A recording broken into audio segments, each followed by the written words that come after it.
回看上世紀80、90年代，香港電影邁入咗前所未有嘅黃金期。當時嘅大銀幕可以話係百花齊放，各展所長。有李連杰、成龍引領嘅拳拳到肉功夫動作片，有周潤發、張國榮演繹嘅槍林彈雨警匪黑幫片，亦有周星馳獨樹一幟嘅無厘頭喜劇片。同時呢個時代亦孕育出一種極之特殊嘅商業類型風月片。喺當時電影分級制度嘅推波助瀾，以及商業資本嘅狂熱驅動之下，風月片成為咗極具票房號召力嘅市場主力之一。唔少導演為咗商業回報投身其中，而呢度亦順理成章成為咗好多急於出頭嘅新人。女演員迅速走紅，躍升大銀幕嘅捷徑。像舒淇、李麗珍、葉子楣等女星，都在嗰個風靡一時嘅年代留下了濃墨重彩嘅一筆。然而時代嘅大浪終究會淘盡眼前嘅喧囂。隨着電影市場嘅轉型同分級制度嘅完善，風月片逐漸褪去咗往日嘅光環。而當年呢班靠此類影片成名嘅女星，亦喺隨下戲服之後，走上咗截然不同嘅人生軌跡。30多年過去，從如今嘅視角重新審視，當年的呢群風雲人物，如今又各自過着怎樣嘅生活？今日我哋就按照知名度嘅高低，一齊嚟睇睇呢10位女星嘅現狀與人生起伏。大家好，歡迎嚟到粵影往事。視頻製作唔易，歡迎大家訂閱我哋嘅頻道，點讚、評論同轉發，以防錯過更多精彩內容。第一位，舒淇。喺所有靠風月片起家嘅女星入面，舒淇無疑係知名度最高、轉型亦最成功嘅一位。佢最早喺台灣做模特兒同廣告女郎，90年代中期嚟到香港發展。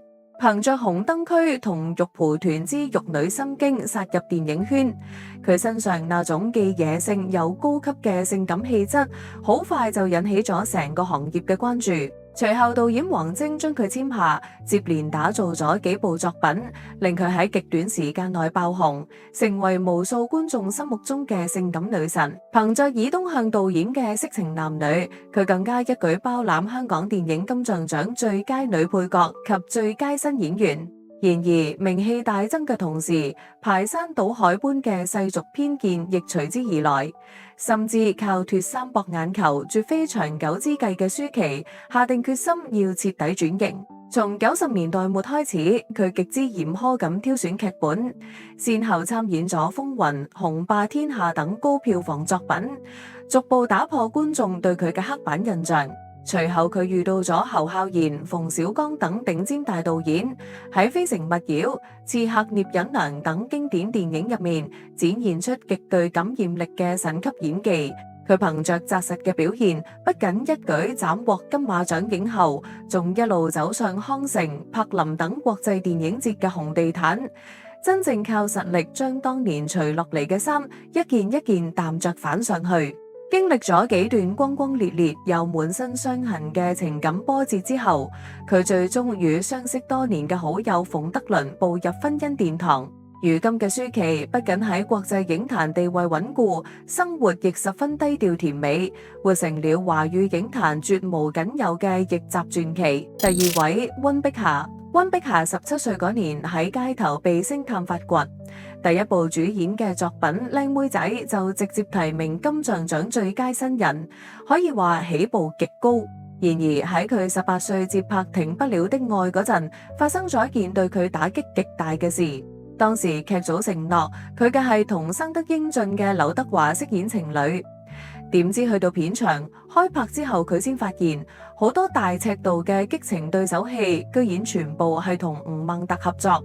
呢件事令年少嘅溫碧霞深感被騙同挫敗。影片上映後，更令佢被強行貼上艷星嘅標籤。不堪輿論重壓嘅佢，一度選擇退圈，重返校園。幾年後復出，佢嘅演藝事業始終處於溫吞狀態。直到90年代中期，為咗打破事業上嘅尷尬瓶頸，溫碧霞選擇放手一搏，同任達華合作主演咗驚悚風月片《驚變》。片中嘅大膽突破再次掀起全港轟動。不過溫碧霞係個對自己人生有着極高掌控力嘅人，佢並無喺紛亂嘅名利場入面死卡。後來佢遇到咗香港富商何祖光，男方家境優渥，且對佢呵護備至，兩人頂住家庭與外界嘅壓力步入婚姻。溫碧霞亦順理成章退居幕後，當上豪門太太。雖然婚後出於身體考慮無生育親生子女，但兩人喺2010年收養咗一名孤兒，視如己出。如今50多歲嘅溫碧霞，身材與皮膚依然保養得宛如30出頭，頻頻喺社交平台分享旅遊與家庭生活，可以話係呢批女星入面生活得最為圓滿順遂嘅一位。第三位，李麗珍。90年代嘅李麗珍憑着一張嬌純清秀嘅面孔，成為咗無數觀眾心目中嘅熒幕白月光。佢喺《上海之二》、《開心鬼》以及神劇《大時代》入面飾演嘅角色清純動人，早早便攞過金像獎最佳女配角嘅提名。然而，隨着年齡增長，呢種清純玉女嘅路線反而成為咗綁架佢嘅枷鎖，令佢嘅演藝事業卡喺半山腰，難以再攀高峰。面對事業嘅停滯不前，李麗珍做出咗一個驚人嘅決定，接拍風月片《蜜桃成熟時》。片中佢將少女嘅嬌純同風情完美融合，毫無俗艷之感。影片上映後票房大賣，打破紀錄，連帶佢嘅寫真集都被搶購一空。但李麗珍個人非常清醒，佢將呢類電影僅僅視作破局嘅跳板。喺賺足名氣同資金之後，佢迅速踩迫降，重回嚴肅電影領域。1999年，佢憑文藝片《千言萬語》一舉摘得金馬獎同金紫荊獎嘅雙料影后，完成了華麗嘅轉型大逆襲。比起一波三折嘅戲路，佢嘅情感生活更加坎坷。同音樂人許願結婚生女，4年後便宣告離婚。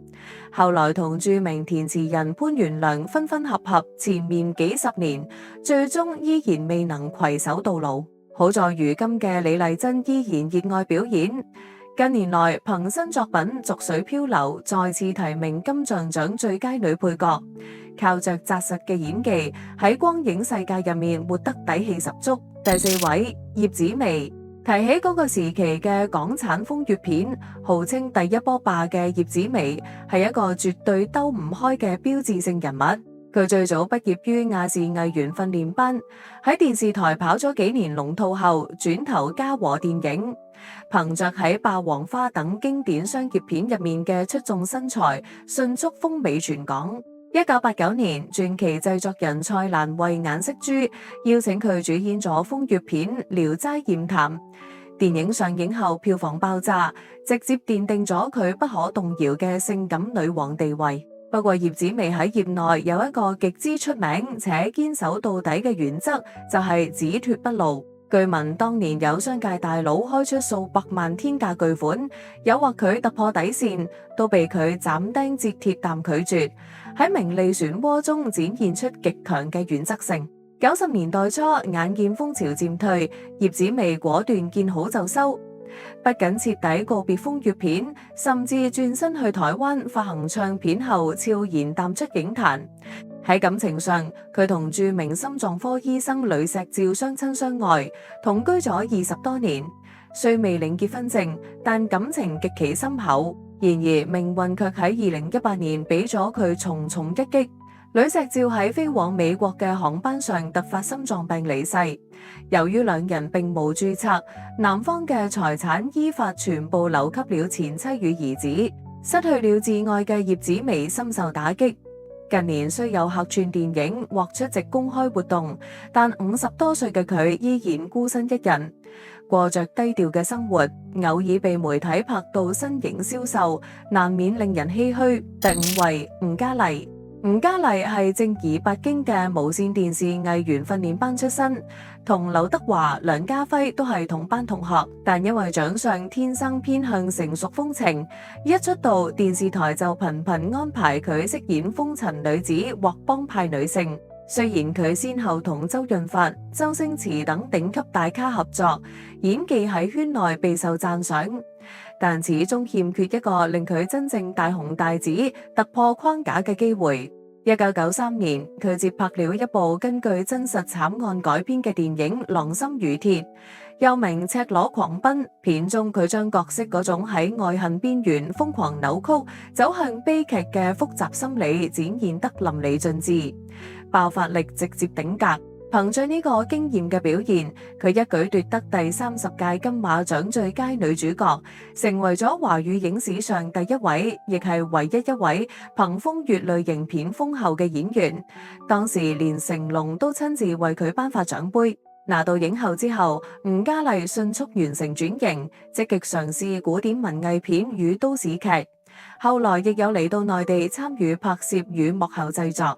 喺感情生活中，吳嘉麗係個極其專一且眼裏容唔下一粒沙嘅人。佢一生公開承認過嘅就只有一位警察男友，兩人同居8-9年，最終因男方背叛而分手。如今60多歲嘅吳嘉麗依然享受單身狀態，無兒無女，但每次公開露面都氣場強大，從容自若，展現出極高嘅大女主風範。第6位，麥嘉琪。麥嘉琪喺1993年落選港姐出身，隨後簽約 TVB， 喺多部經典港劇裏面飾演女配角。然而喺電視台打拼多年，演藝事業一直不溫不火。離開 TVB 後，正逢事業低谷，麥嘉琪決定放手一搏，拍攝咗轟動一時嘅性感寫真，並接拍了《偷窺無罪》等多部風月片。喺《偷窺無罪》中，佢憑着火辣大膽嘅演出，令名氣瞬間打響，成為千禧年前後極具代表性嘅性感女星。喺最紅嘅嗰幾年，各種商業邀約和劇本鋪天蓋地擲嚟，令佢積累咗不菲嘅資產。2006年，佢與大律師黃國豪步入婚姻殿堂，婚後育有2子1女。雖然銀幕上嘅風光已成過去，婚姻生活中亦曾因性格摩擦同小誤會鬧出過風波，但麥嘉琪憑着智慧與耐性，成功挽回同守護咗家庭。近年佢雖然患過抑鬱症，但在家人嘅陪伴下，已經徹底走出陰霾。如今嘅佢定居內地，偶爾接拍商業登台，家中有兒女與寵物相伴，喺平淡與坦然中重獲新生，家庭生活十分美滿。第7位，張文慈。好多睇港劇長大嘅觀眾對張文慈呢個名字絕對唔會陌生。佢喺《我和僵屍有個約會》裏面飾演嘅山本未來冷艷動人，成為咗成代人嘅熒幕記憶。佢係1996年亞姐最完美體態獎得主，顏值同身材俱佳。入行後喺亞視接拍咗唔少重頭戲，但知名度始終卡喺中游位置，無法突破。為咗尋求事業上嘅重大飛躍，張文慈隨後接拍咗《歐雲噩夢》、《強姦3OL 誘惑》等電影。雖然呢件事令佢嘅知名度扶搖直上，卻亦令佢徹底背負上咗世俗嘅枷鎖。更慘痛嘅係，佢早年曾在接受訪問時透露過自己年輕時不慎遭遇傷害嘅悲慘經歷。結果被不良媒體惡意炒作，甚至一度遭到電視台雪藏，事業慘遭重創，跌落谷底。面對命運嘅冷酷，張文慈無自暴自棄，而是展現出極強嘅韌性。隨着香港影視產業衰退，佢果斷轉向內地發展，定居廣州，做起了網絡直播帶貨。雖然無咗往日嘅明星光環，如今依然喺內地租房居住。但佢每日兢兢業業，淡挑選商品，播報產品，憑自己嘅雙手腳踏實地賺錢養活自己。呢種面對現實坦坦蕩蕩嘅態度，反而贏得咗無數人嘅尊重。第8位，鄭艷麗。鄭艷麗早年憑着香港銀河新星比賽冠軍嘅身份出道，混血感十足嘅精緻面孔，加上魔鬼身材，令佢一出道就可以喺大製作《俠客行》裏面同梁朝偉搭戲，起點高得令人羨慕。然而到咗90年代，隨着影視圈新人輩出，佢嘅資源逐漸被邊緣化。為咗打破困局，佢選擇先拍攝震撼全港嘅大膽寫真。隨後連拍多部風月片，喺極短時間內重新斬獲咗極高嘅話題度。成名之後，佢獲得咗台灣超級富商黃任中嘅追求，並成為其身邊嘅紅人之一，過上咗一段揮金如土、極盡奢華嘅生活。然而呢種寄生於男人嘅繁華，終究如泡沫般脆弱。隨着黃任中病逝，鄭艷麗失去了所有嘅經濟依靠。佢嘗試過開餐館經商，卻因缺乏經營經驗賠光身家。後來交往嘅新男友又係個騙子，呃光咗佢僅存嘅積蓄。為咗喺現實中生存落去，呢位曾經紅極一時嘅大明星不得不四處打工，去快餐店做深夜值班員，去酒吧打雜，甚至遠赴東南亞做小生意。如今嘅佢未婚無子，身體狀況亦極其堪憂，多次被送入 ICU 搶救，後半生嘅坎坷際遇令人無限惋惜。第9位，林雅詩。林雅詩係1997年嘅落選港姐，隨後被王晶相中簽下，以拍攝風月片正式闖入演藝圈。佢嘅演藝生涯相對短暫，拍咗幾部作品之後，為咗尋求一個安穩嘅人生歸宿，佢選擇風光嫁給富商溫文英。婚後育有一子，以為自己終於跨進了豪門幸福生活嘅大門。然而，當年拍攝風月片嘅經歷，卻成為咗呢場婚姻裏面永遠無法抹去嘅陰影。婚後不久，丈夫就以此為由對佢各種嫌棄與言語霸凌，甚至令佢頻繁遭受家庭暴力與心理折磨，最後更是被無情淡趕出家門。離婚後嘅林雅詩嘗試重返圈子獨立生活，點知又遇到了居心不良嘅經理人男友，再次被騙走資金與感情。經歷了一連串嘅慘重打擊後，心灰意冷嘅佢選擇帶埋個仔移民英國，但異國他鄉嘅生活遠比想象中艱難。佢曾在社交平台上哭訴，自己喺國外投遞咗幾十份簡歷，全部石沉大海，連維持最基本嘅溫飽都面臨巨大壓力。近年佢已選擇回流，頻頻喺內地登台食，靠自己重新站起來。第10位，鍾珍。鍾珍早年其實是一位聲音條件極佳嘅歌手，懷住着純粹嘅音樂夢想。然而1998年亞洲金融風暴席捲而來，佢嘅家庭背上咗巨額債務，自己嘅音樂事業亦全面停滯。為咗幫屋企人還債，年僅10幾歲嘅佢被王晶發掘，咬牙接拍咗《蜜桃成熟時》1997等多部風月片。雖然電影上映後大獲成功，但風月片帶來嘅世俗偏見，亦徹底毀掉咗佢苦心經營嘅歌手形象。歌迷紛紛離去，外界鋪天蓋地嘅指責同謾罵，給呢個年輕女仔造成咗極其嚴重嘅精神創傷。最終難以承受輿論重壓嘅鍾珍做出決定，宣布永久退出演藝圈，徹底與呢個圈子割裂。退圈後，佢嫁給了一位圈外普通嘅商人，回歸平凡，生兒育女。喺媒體偶爾拍到嘅近照裏，佢穿着樸素，穿梭喺大街小巷相夫教子。雖然失去了聚光燈下嘅耀眼光環，但呢種遠離喧囂同非議嘅平淡生活，或許才是佢歷經風浪後最好嘅避風港。看盡呢10位女星嘅故事，其實就係看盡咗那個時代電影產業嘅一個側影。喺當時嘅行業背景下，佢哋出於各自嘅考量，走上咗呢條特殊嘅道路。但當光芒退去，世俗標籤落定，佢哋喺後來嘅歲月裏，都不得不為當年嘅選擇承擔不同嘅代價與結果。有人成功翻盤，有人平淡相守，亦都有人喺現實嘅重壓下艱難前行。呢不僅是佢哋各自嘅命運故事，亦都是那個時代留下來嘅一抹滄桑印記。時間有限，我哋今日就聊到呢度。中意本期視頻嘅朋友，請唔好忘記點讚、關注。您嘅每一次支持都係粵影往事繼續前行嘅最大動力。我哋下期再見。